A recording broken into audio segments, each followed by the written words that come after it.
A B-29 named Boxcar carrying the Fat Man bomb, or plutonium bomb, like the one tested at Alamogordo, is in its final preparation on Tinian.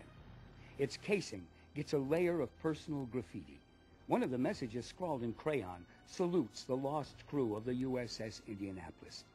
The men of the 509th are justly proud that the flight of the Enola Gay went precisely as planned. But the second atomic flight will suffer every bit of bad luck that the Enola Gay managed to avoid. President Truman issues his second authorization. The bomb is ready, weather permitting. Under strict orders to bomb only if they can see the actual target, Boxcar reaches Kokura and Niigata. Both destinations are under heavy ground haze. They are spared. Nagasaki will not be as fortunate. The air raid sirens in Nagasaki are silent. The workers return to the production lines. Courageously, the people try to resume some kind of routine under the heavy weight of impending doom. The Army Ministry of War is unable to recommend a unilateral surrender to the Emperor. The Soviet Union has declared war on Japan. The Allies' promise of a reign of ruin is imminent. The bomb cannot be halted.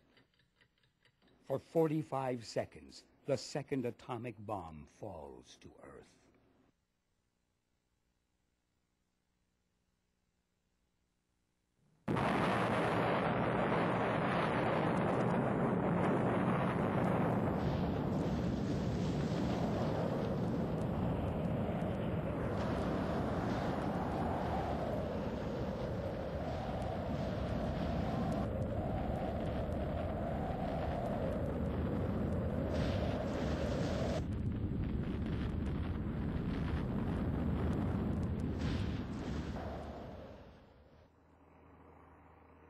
Even though the drop is a tactical success for the crew, the celebration is delayed due to a frightening near mid-air collision.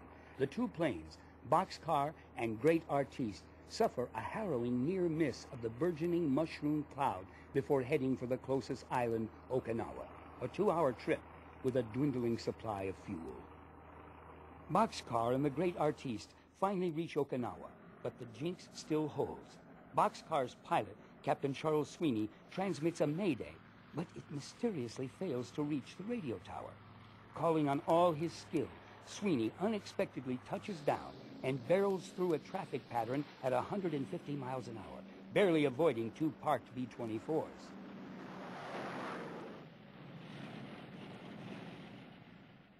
August 9th, the day of both the Soviet invasion and the Nagasaki bomb, was almost the final day of World War II. If needed, a third atomic bomb destined for Tokyo was ready at Los Alamos.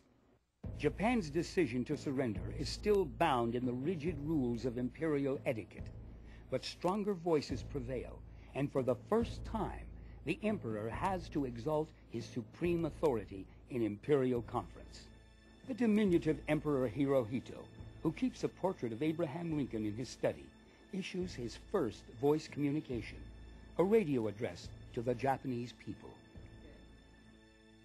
Hirohito, realizing there is no hope for his country's survival, supports the Foreign Ministry's plan that calls for one condition of surrender: to keep the emperor in power. Hirohito relents. "I cannot bear to see my innocent people suffer any longer."